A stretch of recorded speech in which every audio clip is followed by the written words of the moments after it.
Oi, gente. Fecha aqui, por favor. Boa noite, pessoal. Tudo bem? Já estou aqui preparada, esperando o nosso querido Dr. Pamplona chegar. Ele que já fez 4 lives hoje, esta é a quarta.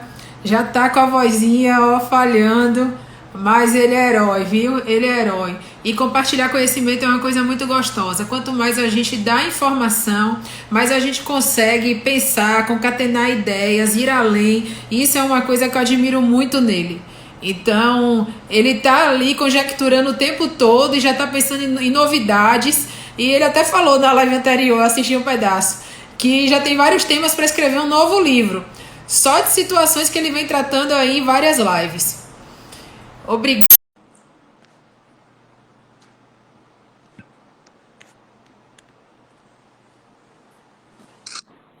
Tá Olá, pessoal, entrando. tudo bem? Olá! Tudo bem, doutora Flávia? Que bom aqui ter esse contato contigo, ainda aqui pela via virtual. Estou à sua disposição para debater esse papo, né, sobre o direito de trabalho e o direito privado em tempos de pandemia. Essa aqui vai ser Maravilha! minha live número 119. Vamos lá. Eu estava conversando sobre isso antes. Se todo mundo perceber assim, que eu estou um pouquinho distraída, é porque eu estou falando com o mestre. Ô, Fui aluna dele há 18 anos atrás, foram muitos cursos, desde o pódio, lembra, professor? Muita claro. coisa, aluna de Pablito, era aquela turma ali do Direito Civil. Então, assim, quando a gente está perto do mestre, até o coração dispara. Mas a Ah, gente vai dar conta do recado. Estava tranquilo. comunicando aqui para o pessoal que hoje você já está na quarta live de hoje. É a De 119 hoje, de período, mas é a é. quarta de hoje, né? Quarta de hoje, E aí tem que... Não sei o como é que tá a professor voz, vamos ver. Pamplona, ele é juiz, magistrado do trabalho, cantor, poeta, musicista, e nós estávamos falando em terminar com uma música, mas vamos ver se a voz dele vai conseguir.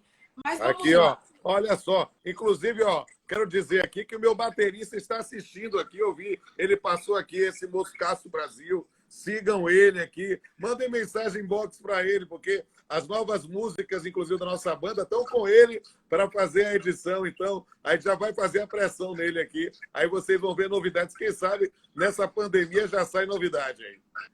Que maravilha, professor! Aproveitando, fale aí seus 2 canais, que são 2 diferentes para o pessoal. Isso, dizer ao pessoal, ó, gente, eu estou querendo aqui, todo mundo siga aqui primeiro a doutora Flávia Pacheco, ADV, é o Instagram dela. Me siga também no Instagram, R. Pamplona Filho. E aí eu digo para também, se for possível, sigam meus 2 canais no YouTube.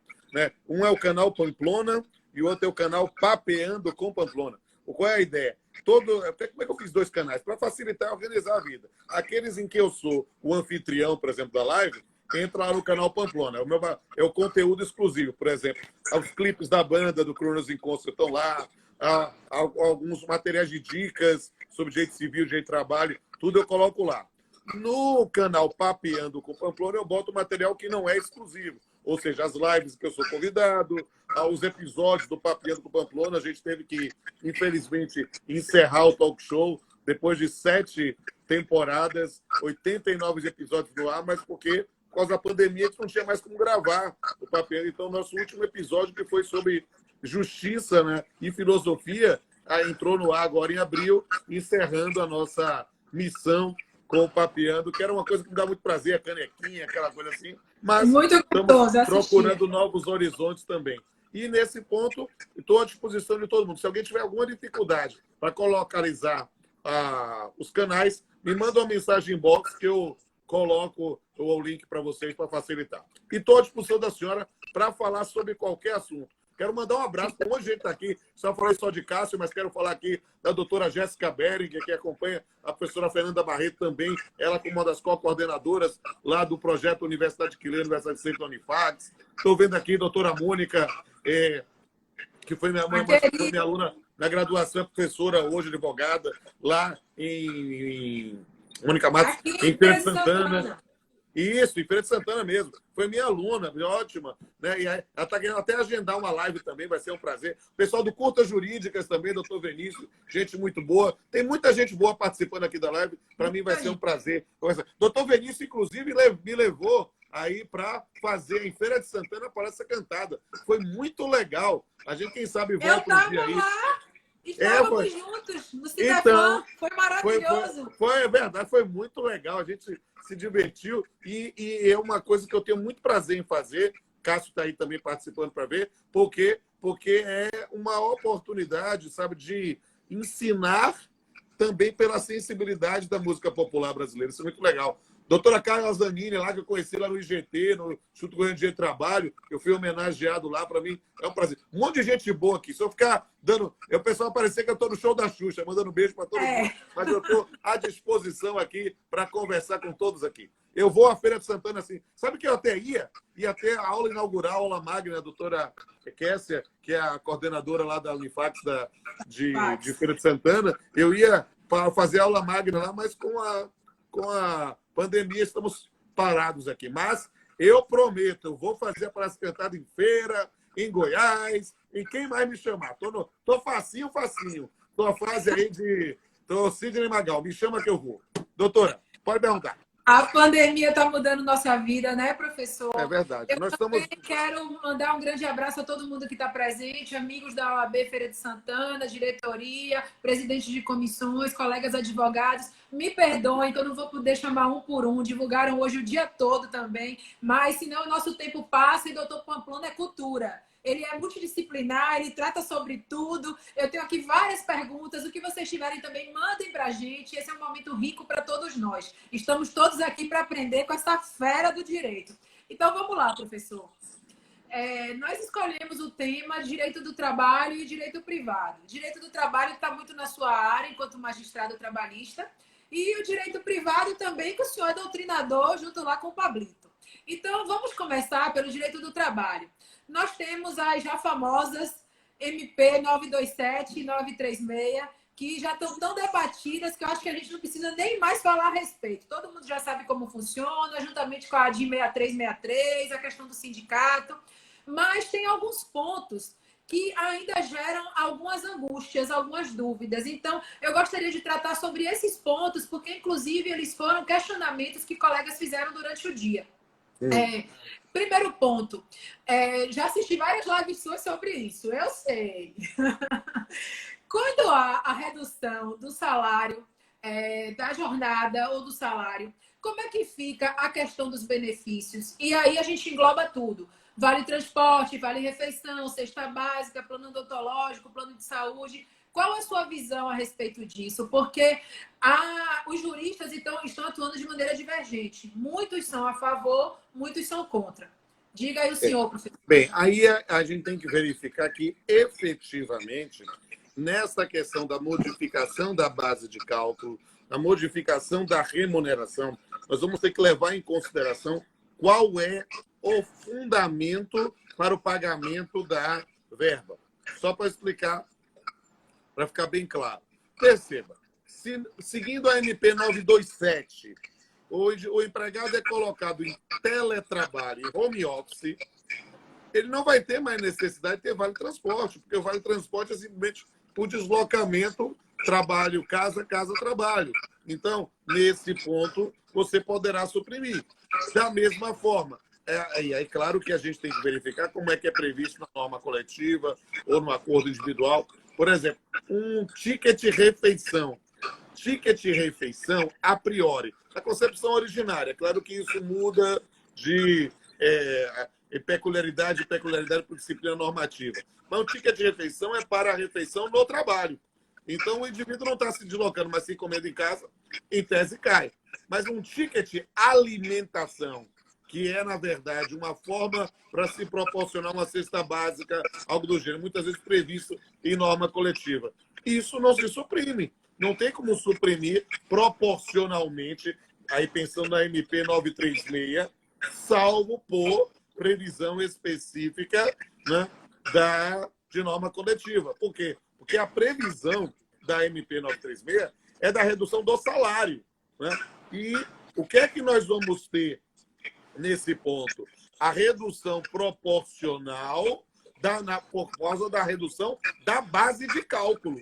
Mas tudo aquilo que é quantificado em proporcionalidades. O que é em valor fixo não tem como se imaginar algum tipo de modificação. E aí, por isso, que a gente tem que verificar cada norma no caso concreto.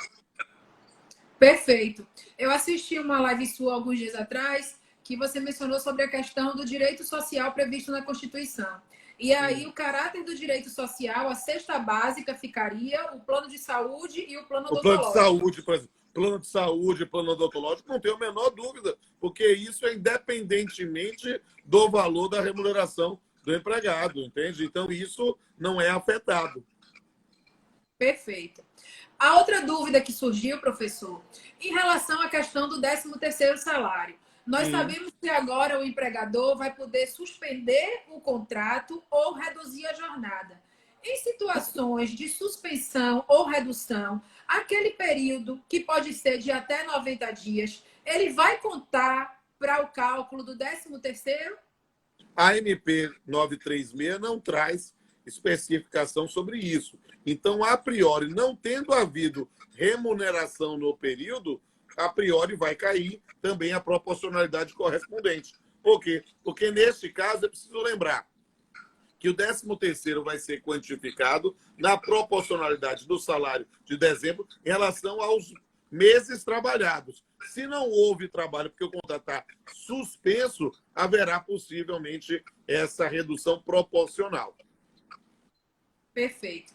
Entrou uma pergunta muito boa aqui, que é um tema polêmico. Eu vou querer ouvir sua opinião também. Pois não. Qual o seu entendimento? É da Shirley Jimenez. Qual o seu entendimento após a decisão do STF sobre o Covid como doença ocupacional? Nós sabemos que aí vai ter que restar provado de maneira robusta o nexo causal. Mas isso está gerando uma tormenta porque, tendo em vista que é uma pandemia e é uma doença que o contágio já é comunitário, como distinguir se aquilo se deu dentro da empresa, se aquilo se deu a caminho da empresa, porque agora voltou o acidente de percurso, ou se aquilo se deu quando o empregado estava na casa dele ou em qualquer outra área? Como a gente vai ter esse liame para provar essa questão da doença ocupacional, o Covid-19? Aí é bom explicar a historinha toda. A MP 927 trouxe o artigo 29, dizendo que o contágio pelo Covid-19, pelo coronavírus, não seria por si só uma doença ocupacional. Não se enquadraria como acidente do trabalho ou doença ocupacional. Essa norma tinha como finalidade tomar em consideração aspectos da previdência social e a repercussão para o contrato de trabalho. Por quê? Porque, de fato, imaginando na previdência, se todo mundo e o potencial de contágio é enorme, né? Eu lembro quando a Angela Merkel da Alemanha falou, ó, 70% da população alemã vai ser contaminada. E note, uma declaração de um líder europeu é muito mais sério do que as bravatas do Brasil. E nesse ponto, alguém fala que 70% da população vai ser contaminada, é algo que é baseado em informações concretas. Então, perceba, um grau de contaminação desse significa que boa parte da população brasileira vai se contaminar também. Ou seja, por mais que façamos o isolamento, a quarentena, o lockdown, que for o caso, a gente vai, na verdade, estar tentando amenizar um caos no campo do atendimento, mas é algo que a gente está tentando preservar vidas. Perceba que, como o contágio vai ser tão comum, independente de ser acidente do trabalho ou não, se o indivíduo se afastar, você vai ter o benefício previdenciário correspondente pelo auxílio-doença. Se caracterizar como acidente do trabalho, nós vamos ter os efeitos disso para o contrato de trabalho, notadamente a estabilidade do artigo 118 da Lei 8.203 de 91. Então, o que é que acontece? A lógica do artigo 29 era afastar isso para não ter, digamos assim, uma superexposição ou muitos gastos na Previdência Social com os reflexos para o contrato de trabalho. O Supremo Tribunal Federal afastou essa responsabilidade, né, afastou esse dispositivo, declarou a sua inconstitucionalidade, muito calcado na possibilidade de uma responsabilidade civil objetiva do empregador em função da decisão que ele proferiu ano passado sobre esse tema. Decisão essa que eu tenho muito orgulho de ter sido referência para ele, porque no Brasil, a primeira pessoa que escreveu sobre a possibilidade da aplicação do 927, do parágrafo único do Código Civil, nas relações de trabalho, fui eu. Então, lá, quando a senhora ainda foi minha aluna, lá há muito tempo. Então, aí, nesse ponto, né, e era uma coisa que eu sempre brincava, dizendo assim, porque Pablo, meu parceiro de livro, né, ele tinha uma visão um pouco mais conservadora nesse aspecto. E a gente abriu uma nota de rodapé no livro da gente de responsabilidade civil para dizer, o livro defende esse posicionamento. Mas esse posicionamento, na verdade, é de Pamplona, porque Pablo pensa assim. Aí eu me tive esse prazer quando saiu a decisão lá do Supremo. E o que é que a gente vê? Há muita influência nesse ponto. Só que a gente precisa, até para tentar acalmar um pouco os empresários nesse ponto, mas não muito, dizer que a modificação volta ao status quo antes. Ou seja, você vai ter uma doença contraída no trabalho que pode ser caracterizada como um acidente de trabalho. Dentro dessas circunstâncias, vai ter de demonstrar o nexo de causalidade com a relação. O que é que vai acontecer? Não se pode confundir nexo de causalidade com culpa. Nexo de causalidade é demonstrar efetivamente que contraiu naquele espaço. E isso é algo que, com todo respeito, é muito difícil de provar, porque em todos os cantos nós estamos. O problema o contágio é comunitário. Então, exatamente, o contágio é comunitário. Difícil. Mas aí nós temos o outro lado da moeda. É quem tem que colocar as barbas de molho. Quem efetivamente está trabalhando na frente de combate ao vírus. Ou seja, os médicos, os enfermeiros, né? A gente tem que imaginar que nessas circunstâncias, aí sim é possível haver uma presunção, lembre-se do nexo epidemiológico, e nesse ponto, o que é pior ou melhor, não sei, né? A discussão sobre responsabilidade civil objetiva. Por quê? Porque se tratar de um risco acentuado, nesse caso, nós vamos ter um elemento comum. É algo a se pensar. Agora, perceba que a aplicação do parágrafo 1 do 927 requer cuidado de ourives, requer o lapidar de uma pedra preciosa. Precisa fazer isso realmente com muito cuidado, né, para que a gente possa obter esse resultado. Muita parcimônia. Entraram umas duas perguntas aqui muito boas, professor. Estou à disposição. Referente à questão das horas extras, que é um outro ponto que tem gerado muita dúvida. Porque, tendo em vista que o empregador reduz a jornada, se ele reduz a jornada, quando ele coloca as horas extras, ele estaria burlando essa redução que ele mesmo criou. Aí a Regiane Pinho Soares, amiga nossa aqui também, ela fez... Quero mandar um beijo para a doutora Regiane, que me segue também aqui no Instagram. Gente muito boa. É contadora. Mandar um abraço aqui para a professora Ailda Vargas, que escrevia um texto também no livro que ela coordenou. Uma fofa também. Doutora Cristina Ruas também, que acompanha sempre lá na Academia de Letras Jurídicas. Quero mandar um abraço para todo mundo. Sua live está muito prestigiada, viu? Só tem gente boa. Eu também mando um abraço para todas elas. Cris, minha amiga em Salvador, Hilda, professora coordenadora da FAT aqui. Professora Hilda, vamos trazer Pamplona, viu? Vamos fazer esse projeto para trazer Pamplona para a feira.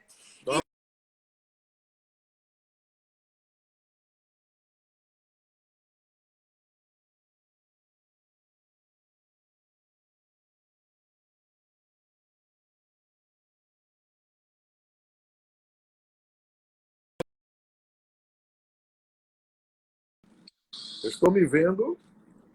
Entrou a ligação, o celular é terrível. Vamos lá. O trabalhador que teve jornada reduzida em 50% ou 70% e está fazendo mais de 2 horas extra, isso poderia descaracterizar o acordo? É o que a gente falou. Isso é uma burla, a redução da jornada? Para mim, porque a situação específica é redução de jornada. Para mim, situação em que o indivíduo esteja com redução de jornada e vai trabalhar hora extra, meu amigo, você está procurando sarna para se coçar. a justiça do trabalho, a gente vai se encontrar lá.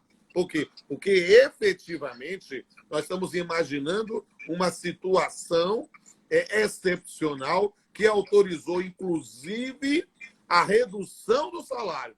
E você está colocando o indivíduo para trabalhar mais, aí o indivíduo chega assim na cara de pau e diz assim, não, mas espera aí, essa é uma situação que para o empregado vai ser boa, porque ele vai ter o adicional de horas extras. Errado. Porque Fica com a você está jornada integral. reduzindo o salário. Hã? Fica com a jornada integral e recebe o Exatamente. salário integral.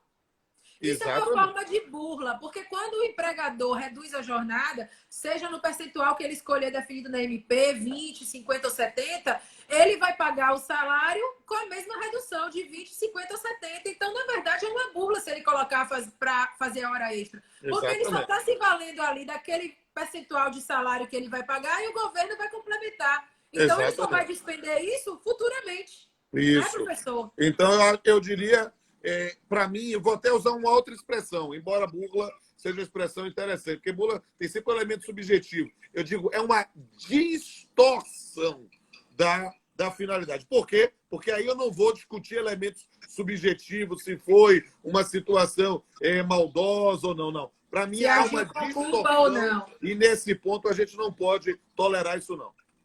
Entendi. Aí, Mônica, nossa amiga, vem e faz a pergunta no mesmo sentido, em relação às horas extras. Como fica essas horas com a redução de jornada e o que poderia se fazer para regulamentar?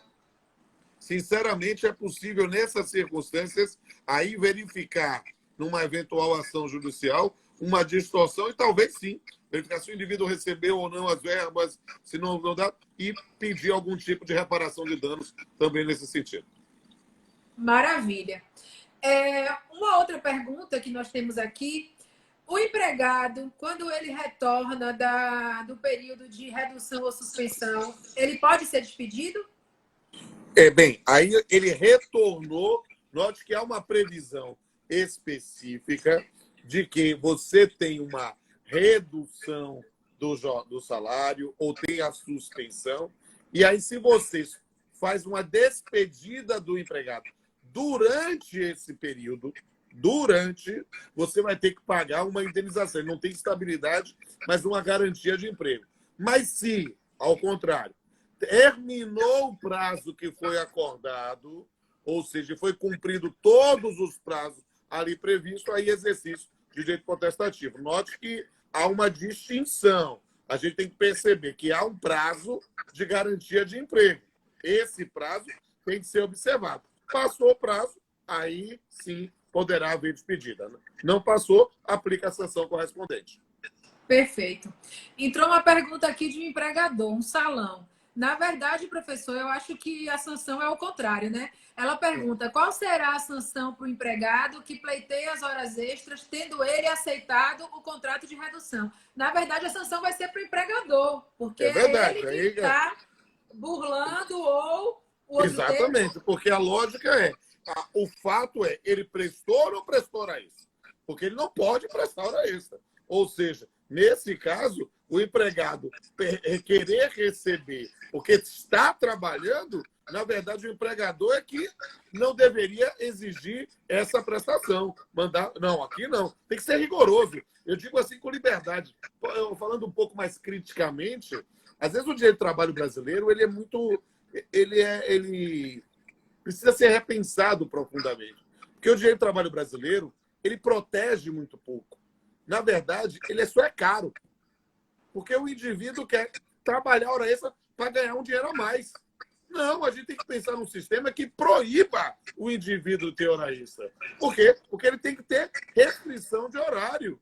Ou seja, a gente fica muito pensando nos aspectos econômicos e pensando pouco no aspecto da saúde do trabalhador e da empresa. A gente tem que efetivamente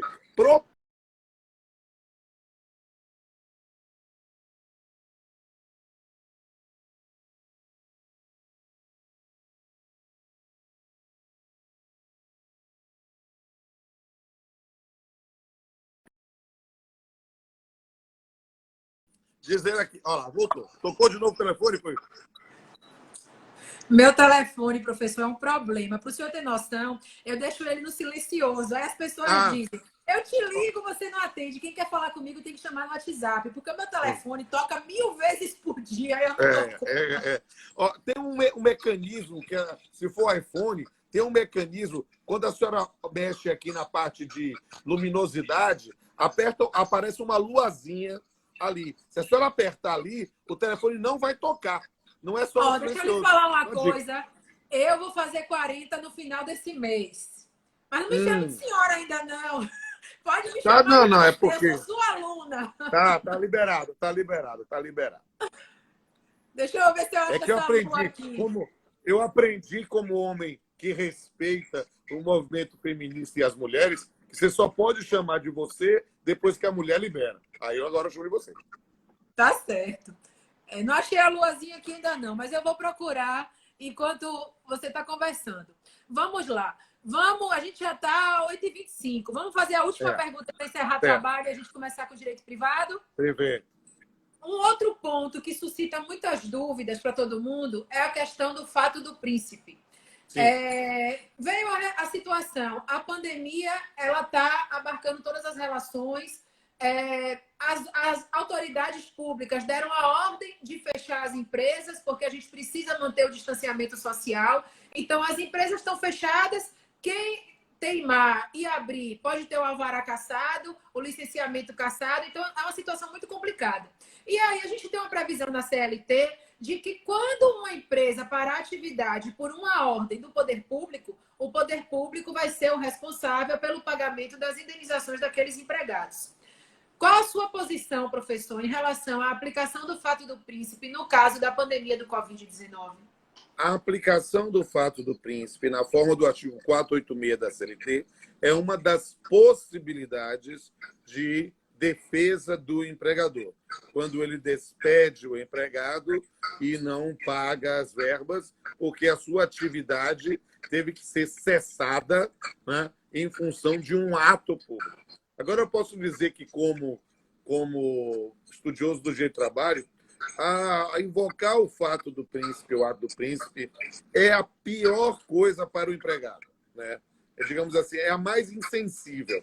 Por quê? Porque ele não recebe nada inicialmente, e se você vai precisar chamar a entidade pública, e perceba, a argumentação tem que ser séria.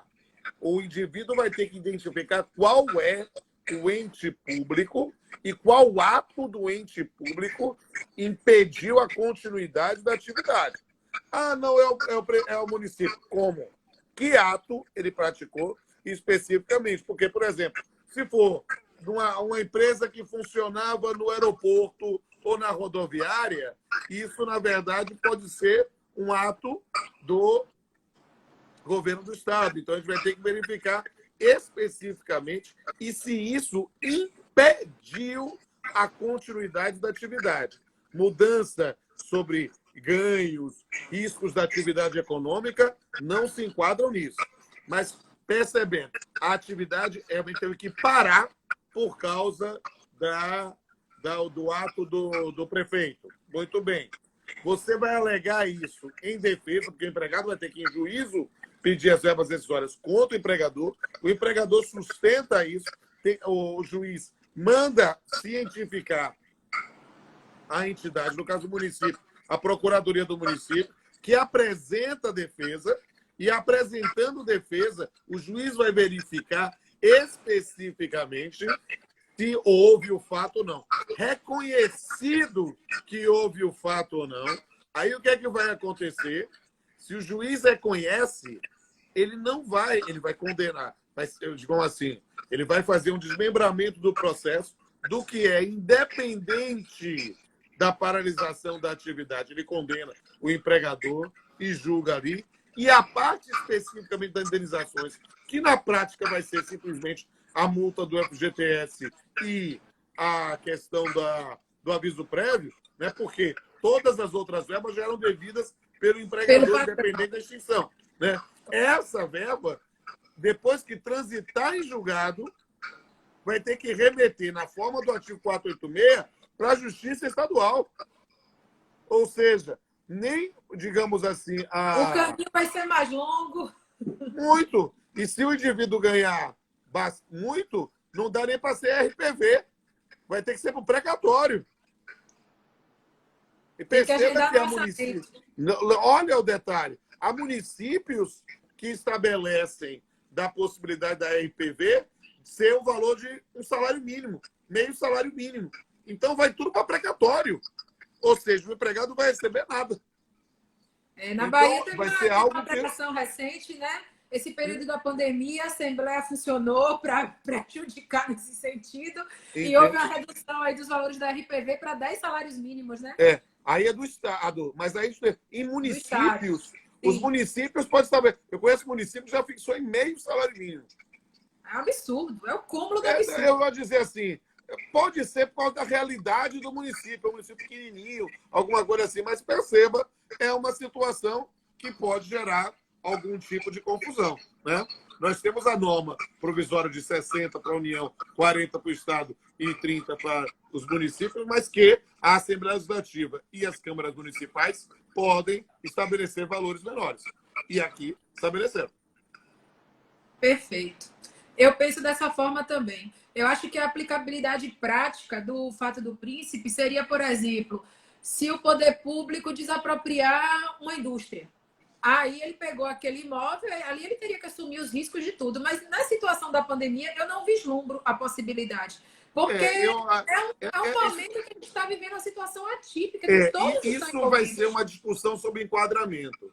É claro que a gente pode falar muito mais sobre força maior, tem as duas opiniões, 503, né? Mas dá, digamos assim, é uma questão de argumentação. É possível enquadrar. Eu vou pensar aqui, município de Salvador proíbe a atividade na rua, lockdown, agora a partir de sábado, né, em determinados setores, e aí o indivíduo diz, olha, você que faz sua atividade na rua vai ter que parar de vez, senão eu vou fazer algum tipo de ato de violência, coisa do gênero. Perceba, o indivíduo para a atividade. Ele estava até outro dia vivendo aos trancos e barrancos. Agora, então dá para enquadrar num setor, dá para enquadrar em um e dá para enquadrar em outro. Perceba que não é um tipo penal, são conceitos jurídicos indeterminados que estão na CLT desde 43. A gente vai ter que fazer uma construção no enquadramento. E isso sempre, aí é a inteligência do advogado, a estratégia do advogado. Eu falo há anos, sistemática. Né? Mas eu falo há anos, querida Flávia, que a jurisprudência é um caso típico de apropriação intelectual indébita. Porque quem cria a jurisprudência é o advogado. O juiz só leva a fama. É isso aí. Que bom! Como é bom a gente ver um magistrado consciente. Aí, meus colegas advogados, vocês que estão todos presentes, olha como é bom um magistrado consciente, que reconhece o nosso valor de advogado. Mas o advogado é dispensável mesmo, a administração de justiça. Não é? A gente começa a regra do 133 é básica. Eu fico impressionado, né? Eu estou atualmente na 32ª Vara, os advogados falam comigo por e-mail, por WhatsApp, eu resolvo lá. A gente resolve na hora o processo, né? É claro que há situações de processos mais complexos, alguma coisa, mais um despacho, alguma coisa assim. O cara, no mês de audiência mesmo, diz, doutor, preciso conversar com o senhor sobre o processo. Diga aí qual é o problema. É o seguinte, é que tem uma liminar aí, né? Beleza, qual é o processo? Beleza. Volte aqui amanhã que já está pronto. Parceria. Isso é fundamental. É claro. E isso sem nenhuma perda da imparcialidade. Eu posso dizer, olha, gente, eu conheço esse caso aqui, eu vou indeferir, tá? Mas, amanhã tá a decisão, aí você pode entrar com mandado de segurança, uma coisa. Eu não vou deferir porque não é meu entendimento, fique tranquilo. Eu digo na boa, é muito mais fácil. Até porque, professor, nós, advogados, magistrados, promotores, todos nós que estamos dentro do direito, nós temos que nos ver como instrumentos de justiça. Claro. Para aquela pessoa, para aquele jurisdicionado, para aquele cidadão que depende de nós para que o direito dele seja reconhecido. Então, exatamente, quando o magistrado tem essa sensibilidade, ele não está favorecendo, não é o advogado. O advogado é o chamado pelo cliente. Exatamente. Ele está favorecendo o funcionado, ele está favorecendo o cidadão que precisou bater as portas do judiciário para ter o seu direito reconhecido. Então, essa sensibilidade é fundamental. É básica, né? Eu estou vendo aqui uma colega que está perguntando sobre e os empresários. Há uma frase, mais ou menos assim, de Orlando Gomes sobre a justiça do trabalho, que é muito importante. Qual o papel da justiça do trabalho? O papel da justiça do trabalho é ser um ambiente em que os empregados são respeitados, sem que os empregadores sejam humilhados. A gente precisa resolver o problema. Tem um problema de empregado e empregador, vamos ver como é que resolve esse negócio, né? As pessoas... É engraçado lá na mesa de audiência, eu me divirto, porque eu gosto de conversar, tentar resolver uma conciliação, e a gente resolve, às vezes, na conversa. Por quê? Porque é a sensibilidade que nos diferencia, talvez, das inteligências artificiais. Né? Perfeito. E é a situação. Nós precisamos ter bom senso. Nós precisamos ver que, principalmente nesse momento que nós estamos atravessando agora, dessa situação da pandemia, que, como dito, é um período atípico, as relações estão modificadas. Todos nós já tivemos prejuízo em algum sentido, mas alguns setores da população, alguns setores do empresariado vai ter um prejuízo muito maior. Nós precisamos ter um olhar sensível de que o ideal nesse momento é negociação, é bom senso, é chegar a um denominador comum. Claro que vai haver judicialização de muita coisa. E esse é até o nosso papel. Eu sou advogada, o senhor é juiz. Não, mas não tenho a menor dúvida que nós vamos ter muita judicialização pós-pandemia. Muita. A Justiça do Trabalho, inclusive, já está se preocupando com isso, porque vai ter mesmo, tem uma demanda reprimida e a gente vai ter que resolver isso aqui. Mas eu ouvi, eu fui juiz em 95, mas em 99 eu participei de um congresso da AMB e aí, o que é que a gente... me lembro do ministro Carlos Veloso falando que o juiz não pode ter medo. O juiz só pode ter medo de ter medo, sabe? Acho que a gente não pode ter medo de julgar, a gente tem que fazer isso. Né? O pessoal está falando do meu copo aqui. Né? Não, aqui está do Superman. Tem porque Cris conhece meus filhos. Cris conhece aqui, meus filhos. E meus filhos são apaixonados pelos bonequinhos da Liga da Justiça. Aí Cris falou que tinha que trazer um bonequinho para a mesa. Aí ela está falando que está no seu copo. Muito bem. Ó. Quando a senhora for em Salvador, traga seus filhos. Eles vão adorar a mesa de audiência lá da 32. Né? Eu coloquei lá uma Santa Ceia com Superman. Eu misturei DC e Marvel. Eles vão curtir. Ah, que legal. Mas eu sinto informado, doutor, que não vai mais haver audiência. Sumiu de novo. Vamos começar agora o nosso direito privado? Sim, claro. Nós temos o projeto de lei 1179 de 2020 que está tramitando, está no Senado. E ele foi um projeto muito bem elaborado, porque ele contou com a participação de diversos juristas, inclusive ministros do STF e do STJ, no intuito de esvaziar o tema para evitar justamente uma judicialização futura. E aí tratou de diversos aspectos. Nós tivemos tratados aí sobre locações, despejo, reintegração de posse, prescrição e decadência. É um tema bastante amplo. Sim. Sabemos que a partir deste momento da pandemia e do pós-pandemia, nós vamos ter muitas revisões contratuais. Já estamos tendo nesse momento em relação às mensalidades escolares. Embora não haja uma lei específica que diga sobre isso, tem lei tramitando, tem projeto de lei tanto a nível estadual quanto federal, mas as próprias escolas já estão tomando a iniciativa de fazer redução de mensalidade. Então, nós vemos que no futuro muito próximo, nós estamos também conjecturando, porque não sabemos qual será o período do distanciamento social, se vai perdurar muito tempo ou se está prestes a acabar. Nós já estamos vivenciando aí em Salvador, onde você está, que é o lockdown que vai começar a partir de sábado, então vai ficar mais restrito. Minha cidade, graças a Deus, está diferente. A gente tem, embora tenha começado na Bahia, em Feira de Santana, aqui acho que o prefeito tomou a iniciativa mais rápido, o distanciamento foi antes, a população cumpriu. Então, nós hoje só temos registrados 99 casos e só houveram 2 mortes. Então, nós estamos bem.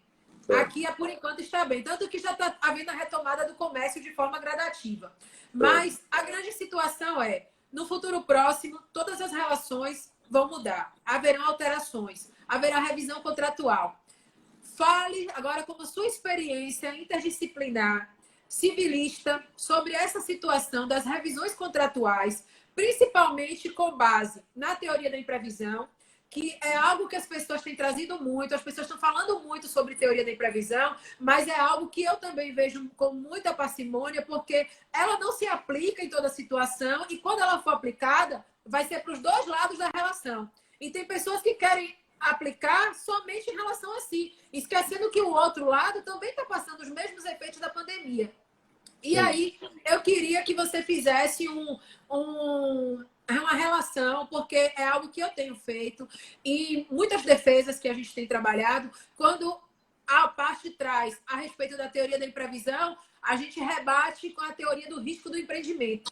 Porque quando o empregador se lança no mercado para colocar um produto, um serviço, uma empresa, ele está ali para obter lucro. Mas ele tem consciência de que também pode haver o fracasso e que ele pode não ter o lucro. Então, ele está correndo o risco do empreendimento. Então, há um contrassenso nesse momento entre essas duas teorias que eu acho que é de fundamental relevância a gente tratar em relação a todo o nosso público aqui, que é de advogado, é de pessoas da área do direito, porque uma acaba por contrapor a outra nesse período de pandemia. Qual a sua opinião, professor? Minha opinião é a seguinte: a teoria da imprevisão, a ideia da cláusula rebus sic stantibus, ela tem como um marco a Lei Fayot, no começo do século XX, na ideia de que existe uma equação econômica no contrato. E essa equação econômica, né, deve ser observada, porque a regra básica do contrato é o pacta sunt servanda, ou seja, o contrato se cumpre como se contém. A cláusula rebus sic stantibus é, na verdade, a ideia de que as coisas se cumprem como se contém, enquanto as coisas continuam as mesmas. Então, havendo uma modificação substancial das relações. A exceção do contrato não cumprido. Isso. É possível a questão da onerosidade excessiva, é possível termos uma rediscussão do contrato.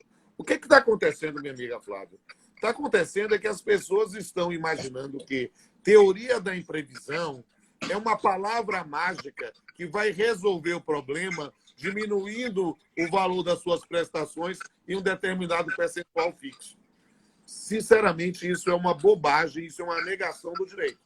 Na verdade, a teoria da imprevisão é a provocação, é abrir uma renegociação do contrato. Porque as pessoas precisam entender o seguinte: o contrato é feito para ser cumprido, pô. Então, o que acontece? Ele não foi cumprido, nós estamos executando. Agora, nós temos uma situação.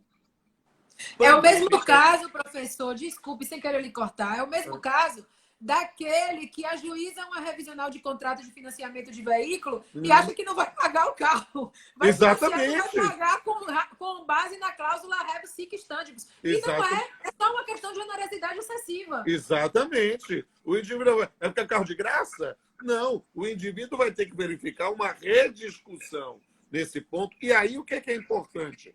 Perceber que a teoria da imprevisão é o fundamento para que, e eu volto a fazer o meu elogio aos advogados, é o momento de empoderamento dos advogados. Por quê? Porque a cláusula rebus sic stantibus, a teoria da imprevisão, vai ensejar uma discussão e para o estabelecimento daquilo que a gente aprende no começo do curso, né, que é uma novação, que é o estabelecimento de uma relação jurídica obrigacional nova, diversa do pactuado. Aí o indivíduo diz: Bruna, beleza, mas isso só é possível se as partes quiserem, estiverem abertas para negociação e vão buscar esse resultado. Sim, é verdade. Quando um não quer, dois não bicam. E se um não quer, não vai ter modificação a priori pela forma ortodoxa, que é pela manifestação da vontade, com a modificação do contrato. Então, vamos ter que aí ter uma decisão judicial para ver com a demonstração de que houve uma modificação na equação econômica do contrato e, nesse ponto, fazer uma modificação desse conteúdo. Mas isso precisa ser demonstrado por quem postula. E perceba, não é qualquer ruína, não é qualquer má gestão, não é qualquer situação de prejuízo do empregado do empregador que vai, ou do contratante ou contratado, que vai autorizar. É preciso que tenha havido uma modificação substancial da equação econômica. O que está acontecendo, minha amiga Flávia? É que as pessoas estão com o que eu chamo de direito Harry Potter. O que é direito Harry Potter? Eles falam, eu vou falar teoria da imprevisão e já vou reduzir 20%, 30%. Não é isso. Isso o cara vai quebrar a cara. A menos que o juiz seja do tipo que acha que não é juiz, é Deus, e resolve e bota a palavra na boca das pessoas. Porque eu vi colegas meus da Justiça Estadual de São Paulo fazendo redução de ofício de prestação de aluguel. Isso não é decisão judicial, isso é demagogia. E teve reduções absurdas. Teve redução de 70%, professor. Reduções absurdas. Isso é demagogia com o poder público, com a autoridade judiciária. Por quê? Porque o indivíduo está jogando para a galera. E percebe que, de um lado, tem pessoas que também dependem disso. E perceba. E aí o que acontece? A importância do profissional do direito para a negociação nesse ponto. Há situações que são ainda mais complexas. Quer ver? No financiamento imobiliário. Porque tem todo um sistema nacional de apoio jurídico e faz isso. E que faz lá um contrato que, na verdade, não é uma manifestação de liberdade. É para amarrar o indivíduo para não aplicar de jeito nenhum. São questões, e o STJ tem, nesse ponto, lamentavelmente, ido muito mais do campo das imobiliárias do que propriamente do consumidor. Mas é preciso entender que é possível, sim, discutir. Mas a situação da imprevisão é hipótese absolutamente excepcional. Aqui estão colocando. Tem locatário que colocou na cabeça que quer morar de graça. Não pode. Ele vai ter As que pagar. pessoas estão A gente vai achando pensar... que a pandemia do coronavírus vai gerar moratória. Estão Isso. pensando que pode fazer. Existe uma previsão, até nesse projeto de lei 1179, em relação somente a contrato de locação comercial. Haveria, o locatário comunicaria ao locador que durante 6 meses, 3, 4, ele estipularia o período. Ele não pagaria, mas ele teria que pagar todo quando a claro, posterior normal. Essa... lembrar também uma outra coisa, professor. As pessoas às vezes querem relativizar o direito de propriedade, colocando como que quem é proprietário, ele é o hipersuficiente em relação ao locatário. Mas nem sempre. Eu tenho casos, por exemplo, no escritório, de que o proprietário é o dono de um imóvel e é a única coisa que ele tem na vida para sobreviver. E do outro lado, a gente tem uma empresa multinacional que aluga um galpão. Aquele galpão é a única renda de uma família. E aí vem a empresa multinacional e notifica que quer suspender o aluguel ou que quer reduzir o aluguel por cerca de 6 meses a 1 ano. É um absurdo, é uma falta de insensibilidade de saber quem é que está do outro lado da relação. Verdade. Porque nem todos estão no patamar de igualdade. Isso. E a gente tem que ter esse olhar sensível, porque o que eu penso é que, assim, muitas vezes as pessoas estão querendo tirar sempre vantagem. Sempre tirar vantagem da situação. É a lei de Gerson, né? E é a história do que a pandemia vai ser a desculpa do calote. Então, a gente não pode permitir que isso aconteça, né? Verdade. É verdade. E a base toda é essa. A gente tem que evitar o abuso de direito nessas circunstâncias. Doutora Flávia, está chegando a 50 minutos de live. Tá Acho que tem que se dirigir para o final, porque eu sei que depois cai. Então, mas eu quero dizer aqui publicamente que foi um prazer falar com você, falar contigo, depois de tanto tempo. Aqui foi minha aluna novinha, continua novinha da mesma forma, mas é a regra. Eu digo sempre, os homens envelhecem, as mulheres se aperfeiçoam. Então, não tenho a menor dúvida, para mim é um prazer conversar com a senhora. Estou dizendo para todo mundo, com você, para todo mundo que nesse ponto siga aí a doutora Flávia Pacheco, ADV, é o Instagram dela. Me siga também, é Pamplona Filho, e vejam os meus 2 canais no YouTube, canal Pamplona e canal Papiano com Pamplona. Doutora Flávia vai me prometer que vai deixar essa live disponível aí 24 horas, eu vou fazer o download e colocar lá no canal Papiano. Estou à disposição da senhora aí para nossas considerações finais. Professor, muito obrigada. A admiração é imensa, o senhor percebe. Muito obrigada. Já lhe fiz uma homenagem lá no Instagram falando que suas aulas e todo o seu conteúdo foram fundamentais na minha formação profissional e são até hoje. Sou sua seguidora no Instagram, no canal, em todos. Sou leitora voraz dos seus livros. Então, tá tudo certo. Muito obrigada pela oportunidade da nossa live. Foi muito boa. Acho que nós tivemos conteúdos aqui muito esclarecedores. E o senhor já se colocou, né, à disposição de quem tiver alguma dúvida, poder lhe procurar diretamente aí no Instagram. Pessoal, pode procurar o professor Pamplona, que ele se põe à disposição. Um forte abraço e muito obrigada. Até a próxima. Um beijo.